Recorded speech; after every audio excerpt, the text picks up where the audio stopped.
Hello friends, आप लोग कैसे हैं। यूट्यूब चैनल स्टडी के पर आज हम लोग प्रैक्टिस करेंगे संविधान के अति महत्वपूर्ण और संभावित प्रश्नों की, जिनके यूपी टेट की परीक्षा में पूछे जाने की पूरी संभावनाएं हैं। हम लोग इनको 3 वीडियो में कवर करेंगे पूरे संविधान को, ताकि संभावित प्रश्नों को यहां से कवर किया जा सके। चलते हैं हम लोग क्वेश्चन की ओर। कौन कौन से क्वेश्चन बनेंगे। कैबिनेट मिशन दिल्ली कब पहुंचा? तो 24 मार्च 1946 को कैबिनेट मिशन दिल्ली पहुंचा।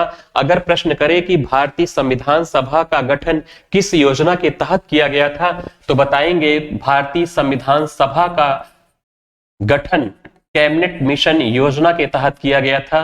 कैबिनेट मिशन योजना क्या बताएंगे? भारतीय संविधान सभा का गठन कैबिनेट मिशन योजना के तहत किया गया था। और यह दिल्ली कब पहुंचा? 24 मार्च 1946 को दिल्ली पहुंचा। नेक्स्ट क्वेश्चन की ओर। निम्न में कौन कैबिनेट मिशन का सदस्य नहीं था? इसे कैबिनेट मिशन क्यों कहा गया? इसमें हम जानते हैं कैबिनेट स्तर के मंत्री थे, 3 लोग थे, इसीलिए इसे कैबिनेट मिशन कहा जाता है। कैबिनेट मिशन में कौन नहीं था? तो लॉर्ड माउंटबेटन कैबिनेट मिशन के सदस्य नहीं थे। ये तीनों क्या थे? कैबिनेट मिशन के सदस्य थे। सर पैथिक लॉरेंस क्या थे? कैबिनेट मिशन के अध्यक्ष थे। अगर पूछा जाए कैबिनेट मिशन के अध्यक्ष कौन थे, तो सर पैथिक लॉरेंस थे। ये सदस्य थे, ये भी क्या सदस्य थे। वहीं अगर बात करें, वहीं सर पैथिक लॉरेंस क्या थे? ये भारत के सचिव थे, भारत सचिव थे। वही बात करें अगर एवी अलेक्जेंडर की, एवी अलेक्जेंडर क्या थे? व्यापार बोर्ड के अध्यक्ष थे। किसके अध्यक्ष थे? व्यापार बोर्ड के अध्यक्ष थे। वहीं स्टेफोर्ड क्रिप्स क्या थे? नौसेना मंत्री थे। इसी के कारण इन्हें क्या कहा गया? कैबिनेट मिशन कहा गया, क्योंकि कैबिनेट स्तर के मंत्री थे, इसलिए इसे कैबिनेट मिशन कहा गया। इसमें 3 लोग शामिल थे, नाम आप लोग जान गए। नेक्स्ट बढ़ते हैं। संविधान सभा की पहली बैठक 9 दिसंबर 1946 को हुई, जिसके अस्थायी अध्यक्ष बनाए गए। तो कौन बनाए गए? डॉक्टर सच्चिदानंद सिन्हा को अस्थायी अध्यक्ष बनाया गया। क्यों बनाया गया? क्योंकि संविधान सभा के सबसे वरिष्ठ सदस्य थे, इसलिए इन्हें क्या किया गया? संविधान सभा का अस्थायी टेम्परेरी अध्यक्ष बनाया गया। अगर प्रश्न करे कि संविधान सभा का पहला अध्यक्ष कौन था, तो इन्हीं को बताएंगे संविधान सभा का पहला अध्यक्ष कौन था। तो डॉक्टर सच्चिदानंद सिन्हा संविधान सभा के क्या थे? पहले अध्यक्ष थे। पहले अध्यक्ष कौन थे? डॉक्टर सच्चिदानंद सिन्हा को ही उत्तर लगाएंगे। अगर अस्थायी पूछेगा संविधान सभा का पहला अस्थायी अध्यक्ष, तब भी उत्तर क्या? डॉक्टर सच्चिदानंद सिन्हा। अगर पूछे भारतीय संविधान सभा का पहला स्थायी अध्यक्ष पूछेगा, तब आप बताएंगे डॉक्टर राजेंद्र प्रसाद को बनाया गया था। नेक्स्ट बढ़ते हैं। संविधान सभा की दूसरी बैठक कब हुई? 11 दिसंबर 1946 को हुई, जिसमें स्थायी अध्यक्ष किसे चुना गया था? तो डॉक्टर राजेंद्र प्रसाद को स्थायी अध्यक्ष बनाया गया था। और संविधान की अंतिम बैठक तक यही अध्यक्ष स्थायी रूप से बने रहे। नेक्स्ट क्वेश्चन की ओर बढ़ते हैं। निम्न में से कौन संविधान सभा का सदस्य नहीं था? कौन संविधान सभा का सदस्य नहीं था पूछा जा रहा है। तो महात्मा गांधी क्या थे? संविधान सभा के सदस्य नहीं थे। ये तीनों लोग संविधान सभा के सदस्य थे। संविधान सभा का गठन कैसे किया गया था? तो संविधान सभा का गठन हम कह सकते हैं कुछ लोगों को निर्वाचित किया गया था। कुछ जो देशी रियासतों के थे, देशी भारत के थे, उसे मनोनीत किया गया था। संविधान सभा के सदस्य निर्वाचित और मनोनीत दोनों थे, जिनमें महात्मा गांधी संविधान सभा के सदस्य नहीं थे। नेक्स्ट बढ़ते हैं।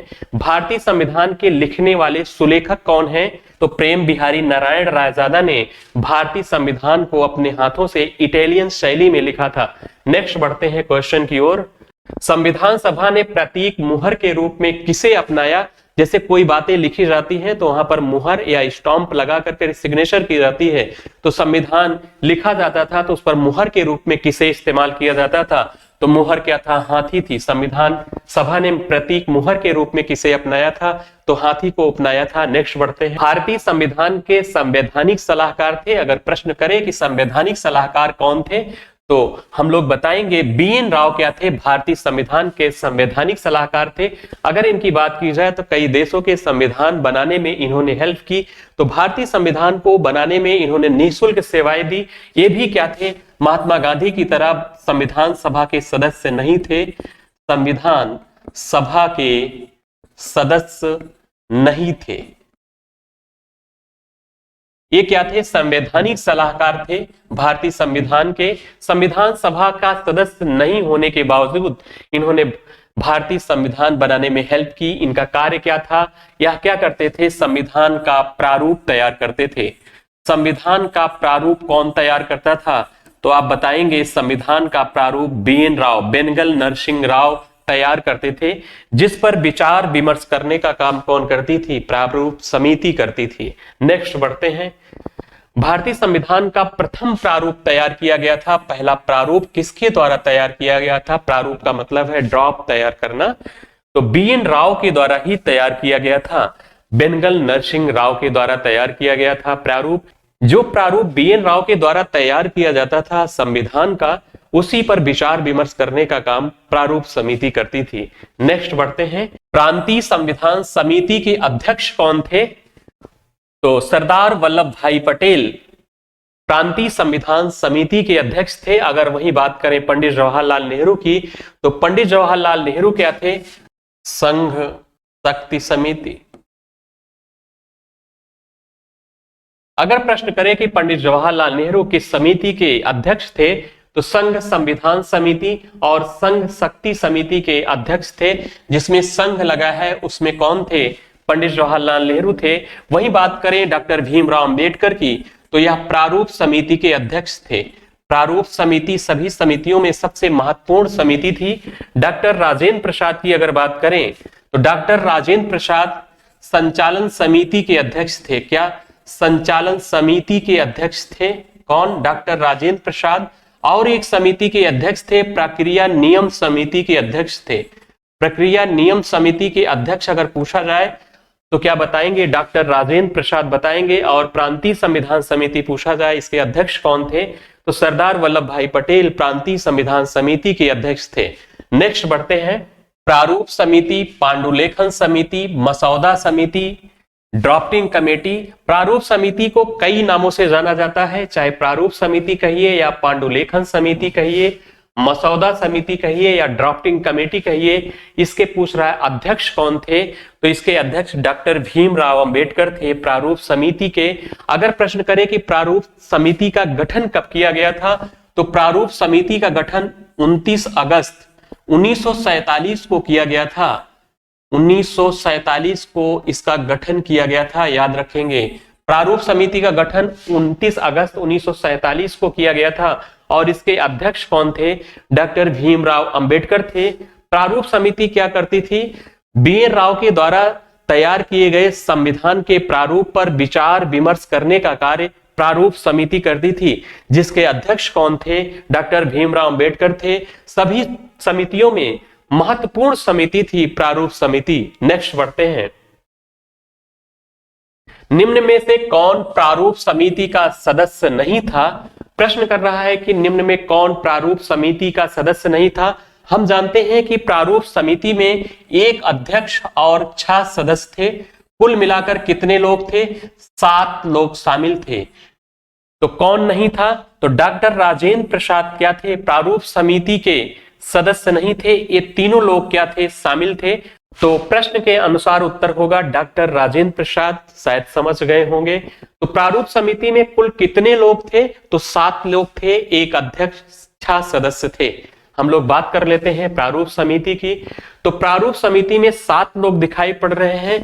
ये क्या थे? डॉक्टर भीमराव अंबेडकर क्या थे? इसके अध्यक्ष थे प्रारूप समिति के। हम लोगों ने बात की ही कि 29 अगस्त 1947 को प्रारूप समिति का गठन किया गया था। डॉक्टर भीमराव अंबेडकर अध्यक्ष, एन गोपालास्वामी अयंगर क्या थे? सदस्य थे। बाकी सभी क्या थे? सदस्य थे। अय्यर भी सदस्य थे। अल्लादी कृष्ण स्वामी अय्यर, डॉक्टर KM मुंशी सदस्य थे। सैयद मोहम्मद सादुल्ला सदस्य थे। एन माधव राव भी सदस्य थे। बाद में इनकी क्या होती है? स्वास्थ्य कारणों से त्याग पत्र दे देते हैं एन माधव राव। तो इनकी जगह कौन लेता है? BL मित्र की। प्रश्न यहां से भी पूछता है।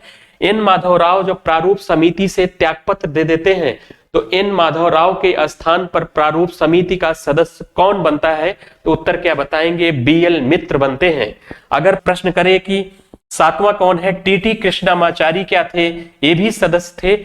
अगर प्रश्न करे कि टीटी कृष्णामाचारी की जब मृत्यु हो जाती है तो टीटी कृष्णामाचारी के स्थान पर प्रारूप समिति का सदस्य कौन बना? तो डीपी खेतान क्या होते हैं? प्रारूप समिति के सदस्य बनते हैं। किसके स्थान ली? तो टीटी कृष्णामाचारी का स्थान इन्होंने लिया। नेक्स्ट क्वेश्चन की ओर बढ़ते हैं। भारतीय राजनीतिक व्यवस्था में इनमें से कौन सर्वोच्च है? तो सर्वोच्च पूछ रहा है, तो सर्वोच्च कौन है? भारतीय संविधान क्या है? सर्वोच्च है संविधान। नेक्स्ट बढ़ते हैं। भारत का संविधान कैसा है? नम्य अनम्य कैसा है? तो नम्य किसे कहा जाता है? लचीला संविधान को नम्य कहा जाता है। वही अनम्य किसे कहा जाता है? जिस देश का संविधान कठोर होता है उसे अनम्य संविधान कहा जाता है। लचीला, जिस देश के संविधान में संशोधन करना आसान हो, अर्थात साधारण बहुमत के द्वारा किया जा सके, साधारण बहुमत से ही कर दिया जाए, साधारण बहुमत से कर दिया जाए, तो वहां पर क्या होता है? उस देश के संविधान को लचीला संविधान कहते हैं। साधारण बहुमत किसे कहते हैं? आधे से एक अधिक अगर समर्थन करते हैं तो उसे क्या कहा जाता है? साधारण बहुमत के द्वारा। जैसे भारत के संदर्भ में बात की जाए, जैसे राज्यों का गठन करना हो, यह साधारण बहुमत से ही कर दिया जाता है। तो इस स्थान पर क्या हुआ? तो कह सकते हैं भारत का संविधान क्या है? लचीला है। वहीं अगर कठोर के संदर्भ में बात करें तो भारत में कुछ कार्य विशेष बहुमत के द्वारा 2/3 बहुमत से किए जाते हैं, विशेष बहुमत के द्वारा किए जाते हैं, विशेष बहुमत के द्वारा किए जाते हैं। विशेष बहुमत का मतलब है 2/3 सदस्यों का समर्थन। जैसे मौलिक अधिकारों में कुछ संशोधन करना है तो विशेष बहुमत की आवश्यकता पड़ती है, तो वहां पर भारत का संविधान कठोर माना जाता है, क्योंकि मौलिक अधिकार में संशोधन करने के लिए विशेष बहुमत की आवश्यकता है, वहां पर ज्यादा सदस्यों की जरूरत पड़ती है। तो भारत का संविधान लचीला और कठोर दोनों है। अगर प्रश्न करें कि किस देश का संविधान लचीला है तो बताएंगे ब्रिटेन का संविधान क्या है? लचीला माना जाता है। क्या माना जाता है? ब्रिटेन का। वहीं अनम्य के संदर्भ में अगर बात करें, कठोर संविधान के संदर्भ में बात करें तो यूएसए का संविधान क्या है? संयुक्त राज्य अमेरिका का संविधान क्या है? कठोर है, क्योंकि यहां पर संविधान में संशोधन करना विशेष बहुमत के द्वारा, हम कह सकते हैं ज्यादा सदस्यों की आवश्यकता होती है, इसलिए इसे कठोर संविधान की श्रेणी में रखा जाता है। अगर प्रश्न करें कि किस देश का संविधान सबसे पहले लिखा गया तो हम बताएंगे किसका लिखा गया। प्रथम लिखित संविधान किस देश का है? लिखित संविधान किस देश का है? तो बताएंगे यूएसए का संविधान क्या है? विश्व का प्रथम लिखित संविधान है।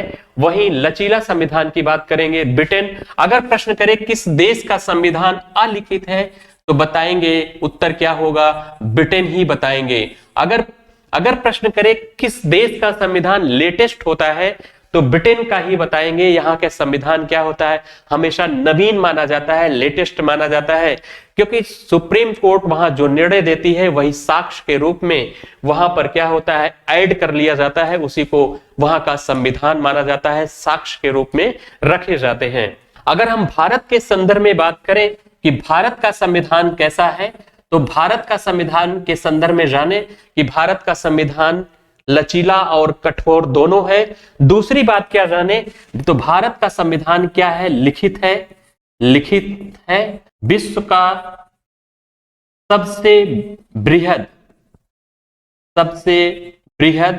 विस्तृत संविधान है। अगर प्रश्न करें कि विश्व का सबसे विस्तृत संविधान, बृहद संविधान कहाँ है, तो भारत का है, लिखित संविधान है। अगर अलिखित पूछेगा तो क्या बताएंगे? ब्रिटेन बताएंगे। और लचीला पूछेगा तो ब्रिटेन बताएंगे, कठोर पूछेगा यूएसए। पहला लिखित संविधान किस देश का है? तो यूएसए, संयुक्त राज्य अमेरिका का है। नेक्स्ट क्वेश्चन की ओर बढ़ते हैं। भारतीय संविधान किस प्रकृति का है? हम लोगों ने पीछे बात ही किया, तो लिखित अलिखित पूछा है तो भारत का संविधान लिखित है। हम लोगों ने बात किया कि भारत का संविधान विश्व का सबसे बृहद और विस्तृत संविधान है। वहीं अलिखित के संदर्भ में अगर बात करें तो हम लोगों ने बात किया ब्रिटेन का संविधान अलिखित माना जाता है। वहीं लिखित संविधान की बात करें, पहला लिखित संविधान किस देश का है? तो यूएसए को माना जाता है। प्रश्न के अनुसार उत्तर क्या होगा? भारत का संविधान कैसा है? लिखित है। नेक्स्ट क्वेश्चन की ओर बढ़ते हैं। भारतीय संविधान में राज्य के नीति निर्देशक तत्वों डीपीएसपी को किस देश के संविधान से लिया गया है? राज्य के नीति निर्देशक तत्वों को किस देश से लिया गया है? हम जानते हैं कि ऑस्ट्रेलिया से अगर बात करें तो ऑस्ट्रेलिया से भारत के संविधान में क्या लिया गया है? तो समवर्ती सूची ली गई है, समवर्ती सूची। और क्या लिया गया है? प्रस्तावना की भाषा ली गई है, प्रस्तावना की भाषा। वहीं अगर बात करें यूएसए से क्या लिया गया है? तो मौलिक अधिकार लिया गया है, मौलिक अधिकार। न्यायपालिका की स्वतंत्रता, न्यायपालिका की स्वतंत्रता, न्यायिक पुनरावलोकन इत्यादि चीजें अमेरिका से ली गई हैं। अगर फ्रांस के संदर्भ में बात करें तो गणतंत्रात्मक और प्रस्तावना में स्वतंत्रता।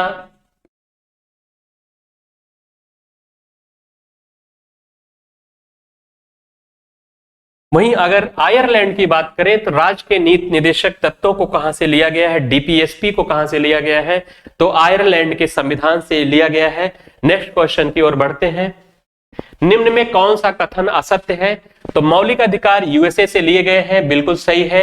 न्यायिक पुनर्विलोकन कहां से लिया गया है? यूएसए से। संसदीय शासन प्रणाली दक्षिण अफ्रीका से नहीं लिया गया है। संविधान संशोधन प्रक्रिया दक्षिण अफ्रीका से ली गई है। क्या? संविधान संशोधन प्रक्रिया। अगर प्रश्न करे कि संविधान संशोधन प्रक्रिया किस देश से ली गई है तो बताएंगे दक्षिण अफ्रीका से ली गई है। वहीं संसदीय शासन प्रणाली कहां से ली गई है? तो ब्रिटेन से संसदीय शासन प्रणाली को लिया गया है भारतीय संविधान में। नागरिकता भी कहां से ली गई है? ब्रिटेन से ली गई है। तो यही ऑप्शन, प्रश्न के अनुसार ये ऑप्शन क्या है? गलत है। दक्षिण अफ्रीका से संसदीय शासन प्रणाली को नहीं लिया गया है। नेक्स्ट क्वेश्चन की ओर बढ़ते हैं। संविधान के स्रोत। अगर प्रश्न करें कि आपातकालीन उपबंध कहां से लिए गए हैं तो क्या बताएंगे? भारतीय शासन अधिनियम 1935 से आपातकालीन उपबंध लिए गए हैं। किताबों में थोड़ा सा आप करेक्शन कर लेंगे, किताबों में थोड़ा सा गलत दिया हुआ है। अगर प्रश्न करें कि भारतीय शासन अधिनियम 1935 से आपातकालीन उपबंध लिए गए हैं, वो किताबों में जर्मनी दिया गया है, लेकिन जर्मनी से क्या लिया गया है? आपातकाल के समय मौलिक अधिकारों का स्थगन लिया गया है, ना कि आपातकालीन उपबंध लिए गए हैं। आपातकालीन उपबंध भारत शासन अधिनियम 1935 लिए गए हैं। अगर एक प्रश्न करे कि भारतीय संविधान का स्रोत क्या है, अगर स्रोत पूछेगा तो क्या बताएंगे? भारतीय संविधान का स्रोत क्या है तो बताएंगे भारत शासन अधिनियम 1935 है। अगर प्रश्न करें कि भारतीय संविधान का मूल स्रोत क्या है, मूल स्रोत अगर पूछे तो बताएंगे हम भारत के लोग। मूल स्रोत क्या है? हम भारत के लोग। हम जानते हैं अगर प्रश्न करें भारतीय संविधान का स्रोत भारत शासन अधिनियम 1935 को क्यों माना जाता है? क्योंकि हम जानते हैं कि भारत शासन अधिनियम 1935 से 70% से अधिक कॉपी भारतीय शासन अधिनियम 1935 किया गया है। भारतीय संविधान में 70% से अधिक तथ्य कहां से लिए गए हैं? भारत शासन अधिनियम 1935 लिए गए हैं। वहीं ब्रिटेन से क्या लिया गया है? संसदीय शासन प्रणाली, एकल नागरिकता। अगर दोहरी नागरिकता किस देश में बात की जाती है तो यूएसए में दोहरी नागरिकता की बात की जाती है। यूएसए का अलग नागरिक बनिए और वहां का जो राज्य है वहां का अलग नागरिकता लेनी पड़ती है। तो भारत में एकल नागरिकता है, वैसे ब्रिटेन में भी है। तो हम लोगों ने एकल नागरिकता कहां से लिया है? ब्रिटेन से। विधि का शासन भी ब्रिटेन से लिया है। वहीं मौलिक अधिकार यूएसए से, न्यायपालिका की स्वतंत्रता यूएसए से, राष्ट्रपति पर महाभियोग प्रक्रिया यूएसए, उपराष्ट्रपति का पद यूएसए से लिया है। आयरलैंड से हम लोगों ने राज्य के नीति निर्देशक सिद्धांतों को लिया है। ऑस्ट्रेलिया से समवर्ती सूची, प्रस्तावना की भाषा। वहीं दक्षिण अफ्रीका से संविधान में संशोधन प्रक्रिया को लिया है। वहीं जर्मनी की बात करें तो जर्मनी से आपातकाल के समय मौलिक अधिकारों का स्थगन लिया गया है। हम लोग नेक्स्ट क्वेश्चन की ओर बढ़ते हैं। संविधान सभा ने राष्ट्रगान को कब अपनाया? पूछ रहा है राष्ट्रगान को कब अपनाया? तो 24 जनवरी 1950 को भारतीय संविधान ने राष्ट्रगान को अपनाया। 24 जनवरी 1950 के संदर्भ में बात करें तो राष्ट्रगान को अपनाया गया। राष्ट्रगान एक पत्रिका थी तत्बोधिनी। तत्बोधिनी तत्बोधिनी में पहली बार राष्ट्रगान को भारत भाग्य विधाता के शीर्षक से, भारत भाग्य विधाता के शीर्षक से प्रकाशित हुआ। किस पत्रिका में पहली बार आया तो बताएंगे तत्बोधिनी पत्रिका, और शीर्षक क्या था? भारत भाग्य विधाता। इसे रविन्द्रनाथ टैगोर ने लिखा था। इसे अगर प्रश्न करे कि पहली बार कब इसे गाया गया तो बताएंगे 1911 के कांग्रेस के कोलकाता अधिवेशन में इसे पहली बार राष्ट्रगान को गाया गया था। संविधान सभा ने राष्ट्रगान को कब अपनाया तो बताएंगे 24 जनवरी 1950 को अपनाया था। नेक्स्ट क्वेश्चन की ओर, भारतीय संविधान सभा ने राष्ट्रगीत को कब अपनाया? अगर प्रश्न करे कि राष्ट्रगीत को कब अपनाया तो 24 जनवरी 1950 को भारतीय संविधान सभा ने राष्ट्रगीत को अपनाया। 24 जनवरी 1950 को भारतीय संविधान सभा ने 3 कार्य किए। एक तो राष्ट्रगान को अपनाया, दूसरा राष्ट्रगीत वंदे मातरम को अपनाया, तीसरा डॉक्टर राजेंद्र प्रसाद को भारत का पहला अंतरिम राष्ट्रपति निर्वाचित किया। अगर प्रश्न करे कि राष्ट्रगीत वंदे मातरम पहली बार कहां प्रकाशित हुआ तो आनंद मठ उपन्यास है, आनंद मठ उपन्यास में प्रकाशित हुआ था। आनंद मठ उपन्यास में प्रकाशित हुआ था। ध्यान रखेंगे अगर प्रश्न करे कि भारतीय संविधान ने राष्ट्रध्वज को कब अपनाया तो बताएंगे 22 जुलाई 1947 को राष्ट्रध्वज को अपनाया। राष्ट्रध्वज को कब अपनाया तो 22 जुलाई 1947 को राष्ट्रध्वज को अपनाया। नेक्स्ट क्वेश्चन की ओर बढ़ते हैं। भारत का संविधान बनकर तैयार हुआ था, कब बना भारत का संविधान? तो जानते हैं कि 26 जनवरी 1950 को भारतीय संविधान क्या हुआ? लागू हुआ था। लागू अगर पूछेगा तो 26 जनवरी 1950 बताएंगे। अगर प्रश्न करें कि 24 जनवरी 1950 को तो राष्ट्रगान, राष्ट्रगीत और डॉक्टर राजेंद्र प्रसाद को भारत का प्रथम अंतरिम राष्ट्रपति निर्वाचित किया। वहीं बात करें 26 नवंबर 1949 को भारतीय संविधान बनकर तैयार हुआ। कब तैयार हुआ? 26 नवंबर 1949 को। इसलिए 26 नवंबर को विधि दिवस के रूप में मनाया जाता है। विधि दिवस कब मनाया जाता है? तो 26 नवंबर को मनाया जाता है, क्योंकि इस दिन भारतीय संविधान बनकर तैयार हुआ था और इसी डेट को आंशिक रूप से लागू किया गया था। अगर आंशिक लागू पूछेगा, आंशिक रूप से लागू कब किया गया तो क्या बताएंगे? आंशिक रूप से लागू 26 नवंबर 1949 को किया गया। वैसे पूर्णतया लागू कब किया गया? 26 जनवरी 1950 को किया गया। नेक्स्ट क्वेश्चन, भारतीय संविधान जब पारित हुआ तो कितने सदस्यों ने उस पर हस्ताक्षर किए? भारतीय संविधान जब पारित हुआ था तो उस पर कितने सदस्यों ने हस्ताक्षर किए थे? तो 284 सदस्यों ने उस पर हस्ताक्षर किए थे। भारतीय संविधान पर सबसे पहले कौन हस्ताक्षर किया था?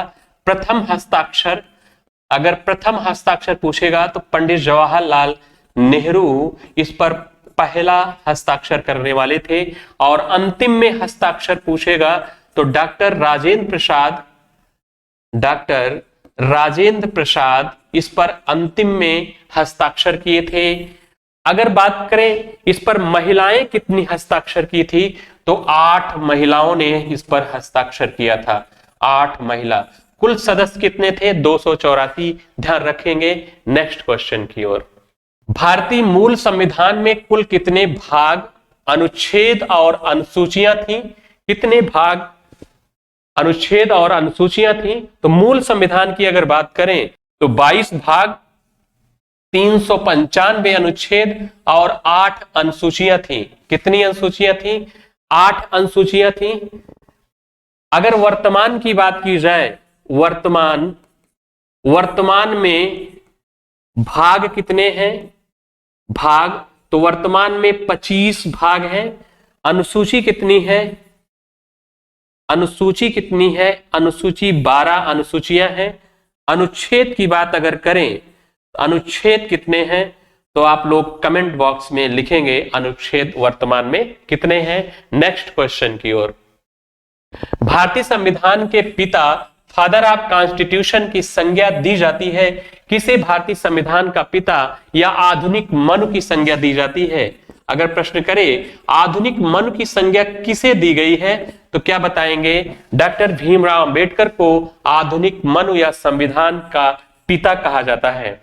नेक्स्ट क्वेश्चन की ओर। भारतीय संविधान की प्रस्तावना में समाजवादी शब्द किस संशोधन के तहत जोड़ा गया? तो 42वां संविधान संशोधन अधिनियम 1976 के द्वारा भारतीय संविधान की प्रस्तावना में 3 नए शब्द जोड़े गए। तो प्रस्तावना में कौन से 3 नए शब्द थे जो जोड़े गए थे? तो 3 नए शब्द कौन से थे? एक समाजवादी शब्द था, एक समाजवादी, दूसरा क्या था? धर्मनिरपेक्ष, धर्मनिरपेक्ष या पंथ निरपेक्ष एक ही बात है। तीसरा शब्द था अखंडता। तीनों शब्दों को याद रखेंगे। अगर प्रश्न करे कि समाजवादी शब्द किस संविधान संशोधन के द्वारा भारतीय प्रस्तावना में जोड़ा गया तो बताएंगे 42वां संविधान संशोधन अधिनियम 1976। धर्मनिरपेक्ष किस संविधान संशोधन के द्वारा प्रस्तावना में जोड़ा गया तो 42वां बताएंगे। अखंडता शब्द भारतीय प्रस्तावना में किस संविधान संशोधन के द्वारा जोड़ा गया तो 42वां बताएंगे। 42वां को ही लघु संविधान की संज्ञा दी जाती है। क्या? लघु संविधान। लघु संविधान या मिनी कॉन्स्टिट्यूशन किसको कहा जाता है? किसको कहा जाता है? 42वां संविधान संशोधन 1976 को कहा जाता है, क्योंकि जब इंदिरा गांधी ने भारत में इमरजेंसी लगाई तो उस टाइम बड़े पैमाने पर भारतीय संविधान में उन्होंने संशोधन किया। इस कारण 42वां संविधान संशोधन अधिनियम को मिनी कॉन्स्टिट्यूशन या लघु संविधान की संज्ञा दी गई। 42वां संविधान संशोधन के द्वारा ही भारतीय संविधान में मौलिक कर्तव्य जोड़े गए। क्या? मौलिक कर्तव्य किस संविधान संशोधन के द्वारा जोड़े गए? अगर प्रश्न आए तो क्या बताएंगे? मौलिक कर्तव्य किस संविधान संशोधन के द्वारा जोड़े गए तो बताएंगे 42वां संविधान संशोधन के द्वारा जोड़े गए। किस भाग में जोड़ा गया तो भाग 4A में मौलिक कर्तव्य को जोड़ा गया। अनुच्छेद कौन सा था? अनुच्छेद था 51A। उस टाइम कितने मौलिक कर्तव्यों को जोड़ा गया? जब मौलिक कर्तव्य भारतीय संविधान में जोड़े गए तो 10 मौलिक कर्तव्य को जोड़ा गया। वर्तमान में कितने मौलिक कर्तव्य हैं? अगर बात करें वर्तमान में कितने मौलिक कर्तव्य हैं तो 11 मौलिक कर्तव्य हैं। 11वें मौलिक कर्तव्य में 6 से 14 वर्ष के बच्चों के लिए उनके माता पिता क्या करेंगे? शिक्षा की व्यवस्था करेंगे। 11वें मौलिक कर्तव्य में बात की गई है। अगर प्रश्न करे कि 42वां संविधान संशोधन अधिनियम 1976 किसकी सिफारिश पर आया था? अगर सिफारिश पूछेगा तो क्या बताएंगे? किसकी सिफारिश पर आया था? तो सिफारिश है सरदार स्वर्ण सिंह की सिफारिश पर आया था। सरदार स्वर्ण सिंह की सिफारिश पर था। किसकी सिफारिश पर था? तो बताएंगे सरदार स्वर्ण सिंह की सिफारिश पर 42वां संविधान संशोधन आया था। अभी तक हम लोगों ने जो बातें की 42वें संविधान संशोधन से संबंधित बातें की। प्रश्न के अनुसार ऑप्शन क्या है? पहला। नेक्स्ट क्वेश्चन की ओर। भाषा के आधार पर गठित होने वाला पहला राज्य था तो भाषा के आधार पर गठित होने वाला पहला राज्य कौन था? 1 अक्टूबर 1953 में इसका गठन किया गया था। किसका? यह मद्रास से तेलुगु भाषा के क्षेत्र पर इसे गठन किया गया था। उस टाइम का मद्रास आज का तेलंगाना, आंध्र प्रदेश और तमिलनाडु को मिलाकर के मद्रास बोला जाता था और भाषा के आधार पर इसे 1 अक्टूबर 1953 को क्या किया गया? एक राज्य का गठन कर दिया गया भाषा के आधार पर। नेक्स्ट क्वेश्चन की ओर बढ़ते हैं। राज्य पुनर्गठन आयोग के अध्यक्ष थे तो राज्य पुनर्गठन आयोग के अध्यक्ष पूछेगा तो बताएंगे फजल अली थे और ये दोनों लोग क्या थे? सदस्य थे। ये दोनों लोग क्या थे? सदस्य थे। के.एम. पडिक्कर, एच.एन. कुंजरू क्या थे? सदस्य थे। लेकिन प्रश्न में क्या पूछा है? अध्यक्ष कौन थे? तो बताएंगे फजल अली थे। Next question. लद्दाख और जम्मू कश्मीर नामक दो केंद्र शासित प्रदेशों का गठन कब किया गया, प्रश्न कर रहा है। तो 31 अक्टूबर 2019 को इन दो केंद्र शासित प्रदेशों का गठन किया गया। अगर प्रश्न करें कि राष्ट्रीय एकता दिवस कब मनाया जाता है, राष्ट्रीय एकता दिवस कब मनाया जाता है, तो क्या बताएंगे, 31 अक्टूबर को मनाया जाता है।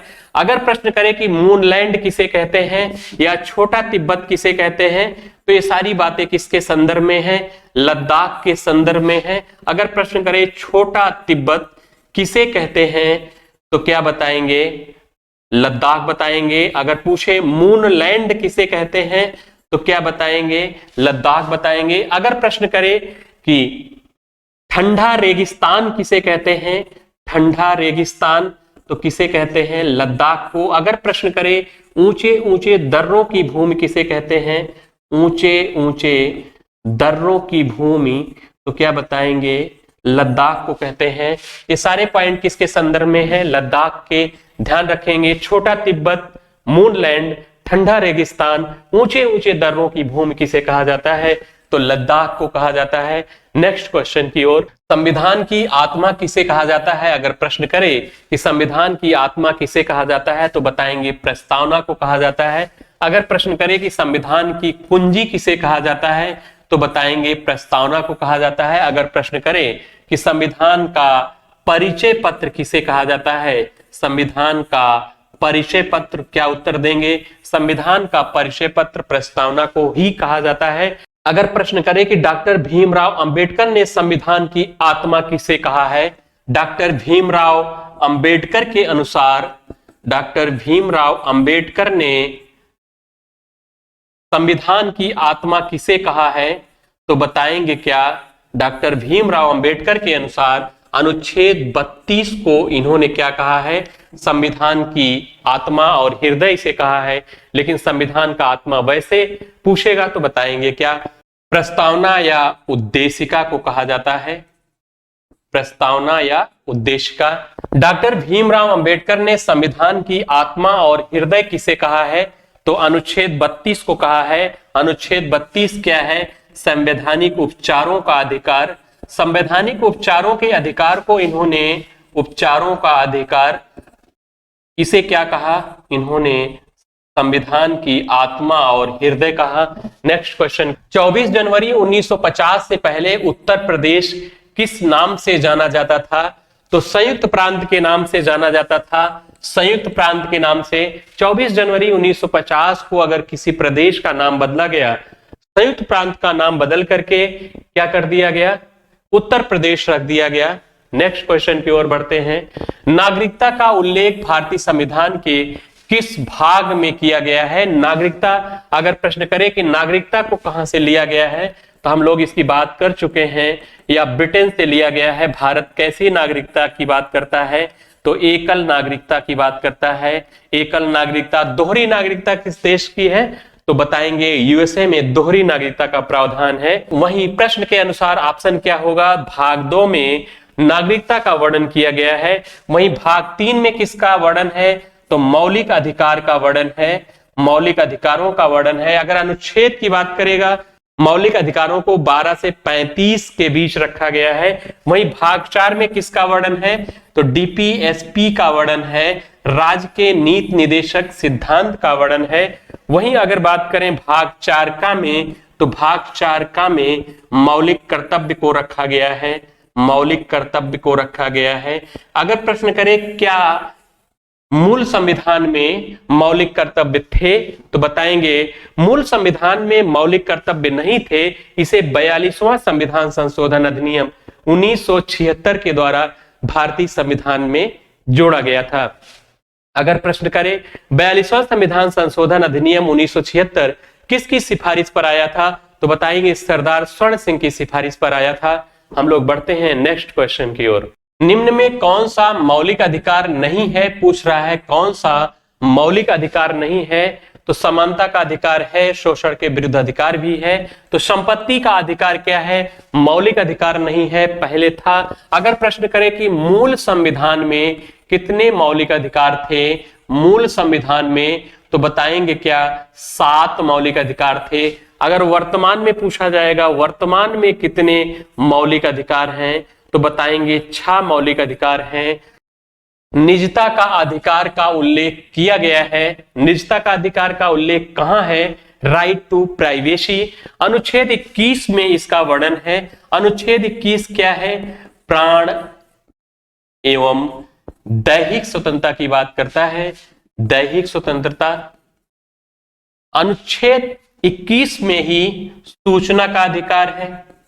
सूचना का अधिकार अगर पूछे तो इसका कहां वर्णन है? सूचना का अधिकार का 21 में ही वर्णन है। सोने का अधिकार, सोने का अधिकार कहां वर्णन है? यही वर्णन है। स्वास्थ्य का अधिकार, ये सारे अधिकारों का कहां वर्णन किया गया है? 21 में ही वर्णन किया गया है।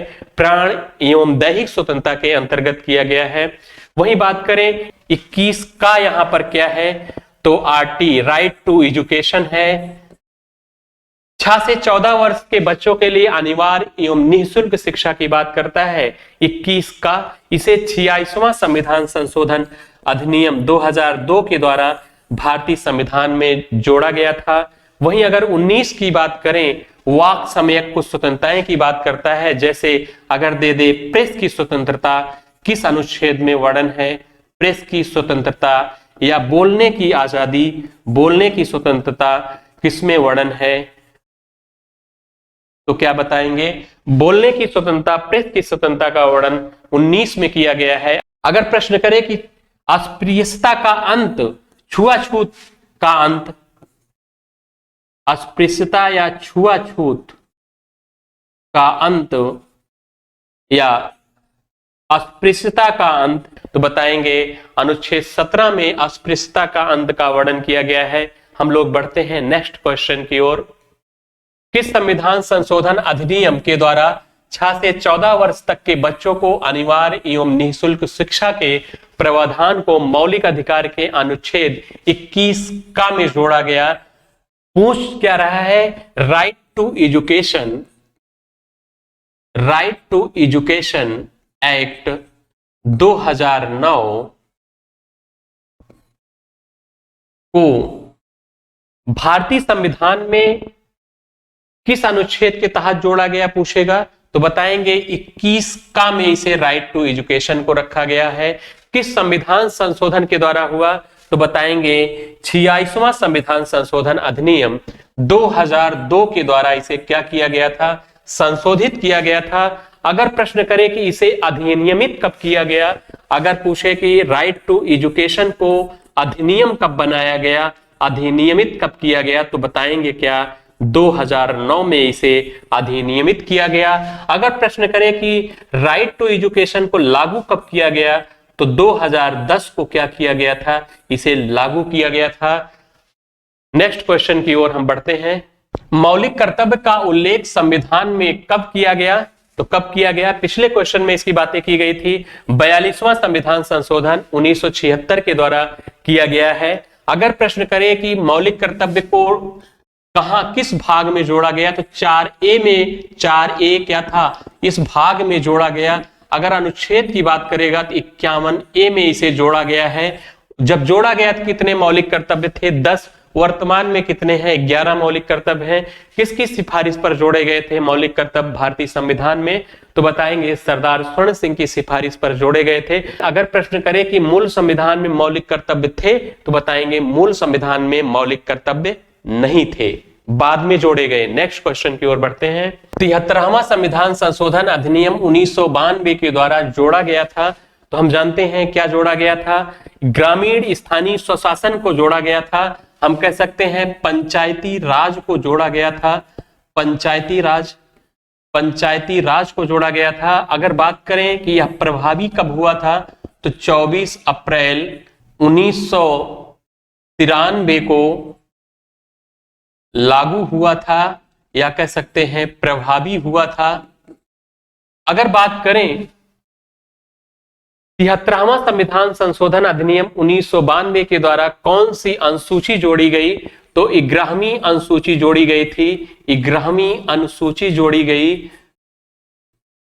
कौन सी अनुसूची जोड़ी गई? 11वीं अनुसूची जोड़ी गई। 11वीं अनुसूची में कितने विषय हैं? 29 विषय हैं। कितने विषय हैं? 29 विषय हैं। अगर प्रश्न करे कि 11वीं अनुसूची किससे संबंधित है तो क्या बताएंगे? 11वीं अनुसूची ग्रामीण स्थानीय स्वशासन या पंचायती राज का उल्लेख किया गया है। अगर प्रश्न करे कि ग्रामीण स्थानीय स्वशासन का उल्लेख किस अनुसूची में है तो क्या बताएंगे? 11वीं अनुसूची में है। किस संविधान संशोधन के द्वारा 11वीं अनुसूची को जोड़ा गया? 11वीं अनुसूची किस संविधान संशोधन के द्वारा जोड़ी गई तो बताएंगे क्या कि 73वां संविधान संशोधन अधिनियम के द्वारा इसे जोड़ा गया था। अगर बात करें जो भारत में इलेक्शन होते हैं, चाहे केंद्र के हों, लोकसभा, राज्यसभा, विधानसभा, विधान परिषद के इलेक्शन हो, किसी में कोई आरक्षण नहीं है महिलाओं के लिए। अगर बात करें किसमें महिलाओं का आरक्षण दिया गया है तो महिलाओं का आरक्षण इसी में मिलता है। महिलाओं का आरक्षण, महिलाओं का आरक्षण कितना दिया गया है? महिलाओं का आरक्षण तो 1/3 दिया गया है। 1/3 सीटों पर क्या होंगी? महिलाएं चुनाव लड़ेंगी। इनका कार्यकाल सबका क्या होगा? पंचायती राज व्यवस्था में 5 वर्ष होगा। पंचायती राज व्यवस्था किस प्रकार से है तो त्रिस्तरीय है। हम कह सकते हैं ग्राम पंचायत स्तर पर, क्षेत्र पंचायत स्तर पर और जिला परिषद या जिला पंचायत स्तर पर ये त्रिस्तरीय चुनाव होता है, इसलिए त्रिस्तरीय बोला जाता है। हम लोग बढ़ते हैं नेक्स्ट क्वेश्चन की ओर। 74वां संविधान संशोधन अधिनियम 1992 के द्वारा जोड़ा गया शहरी स्थानीय स्वशासन को जोड़ा गया था। शहरी स्थानीय स्वशासन, इसको आप क्या कह सकते हैं? नगर पंचायत कह सकते हैं। नगर पंचायत, नगर पालिका इसी के अंतर्गत आता है। अगर बात करें यह कब लागू हुआ था, अगर लागू की बात करेंगे, प्रभावी कब हुआ, लागू कब हुआ तो बताएंगे 1 जून 1993 को क्या हुआ था या प्रभावी हुआ था, लागू हुआ था। अगर बात करें 74वें संविधान संशोधन के द्वारा कौन सी अनुसूची जोड़ी गई तो 12वीं अनुसूची जोड़ी गई थी। 12वीं अनुसूची, इसमें कितने विषय हैं अगर पूछेगा तो बताएंगे क्या? 18 विषय हैं। कितने विषय हैं? 18 विषय हैं। 12वीं अनुसूची किससे संबंधित है तो शहरी स्थानीय स्वशासन, नगर पालिका से संबंधित है। अगर प्रश्न करें कि 12वीं अनुसूची में किसका उल्लेख किया गया है तो बताएंगे नगर पंचायत या शहरी स्वशासन का उल्लेख किया गया है। अगर प्रश्न करें कि नगर पंचायत या नगर पालिका का उल्लेख किस अनुसूची में जोड़ किया गया है तो बताएंगे 12वीं अनुसूची में किया गया है। कब जोड़ा गया? 74वां संविधान संशोधन अधिनियम 1992 के द्वारा जोड़ा गया। इसे लागू कब किया गया था? 1 जून 1993 को इसे लागू कर दिया गया था। हम बढ़ते हैं नेक्स्ट क्वेश्चन की ओर। केंद्र राज्य संबंध किस अनुसूची में है? केंद्र और राज्य संबंध किस अनुसूची में है? इनकी शक्तियों का विभाजन कैसे हो, किस अनुसूची में इसका वर्णन किया गया है तो 7वीं अनुसूची में वर्णन किया गया है। 3 प्रकार की अनुसूचियों का वर्णन किया गया है। एक बात की गई है संघ सूची। क्या बात की गई है? संघ सूची, जिस पर कानून कौन बनाएगा, कानून बनाने का काम कौन करेगा, केंद्र क्या करेगा, इस पर कानून बनाएगा।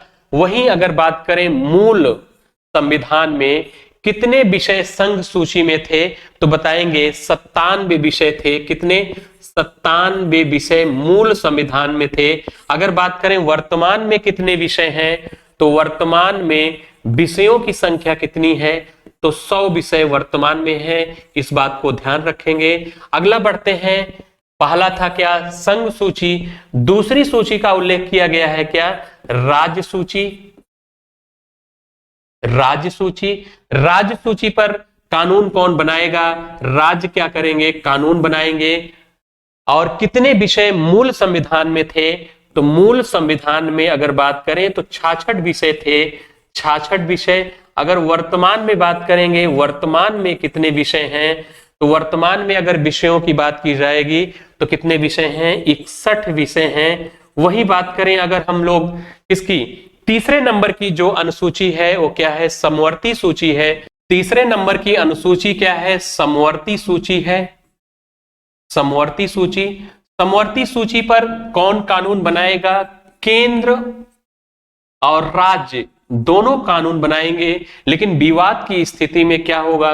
केंद्र का कानून माना जाएगा। केंद्र का कानून क्या होगा माना जाएगा, ध्यान रखेंगे। अगर विषयों की संख्या की बात की जाए तो कितने विषयों को शामिल किया गया, मूल संविधान में अगर बात करें, मूल संविधान में 47 विषय, और वर्तमान की बात करें तो वर्तमान में बात करें तो 52 विषय हैं। केंद्र राज्य संबंध किस अनुसूची में है तो बताएंगे 7वीं अनुसूची में है। संघ सूची, केंद्र सरकार, केंद्र इस पर कानून बना सकती है। मूल संविधान में कितने विषय, 97 विषय बताएंगे। अगर वर्तमान में पूछेगा तो 100 विषय बताएंगे। वहीं राज्य सूची, तो राज्य कानून बना सकती है, कितने विषय हैं, 66 विषय हैं। अगर वर्तमान में बात करेंगे तो कितने विषय हैं, 61 विषय हैं। मूल संविधान में कितने विषय थे, 66 विषय थे।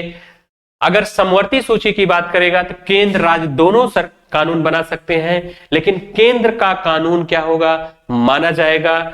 मूल संविधान में कितने विषय थे, समवर्ती सूची में 47 विषय थे, वर्तमान में कितने हैं, 52 विषय हैं।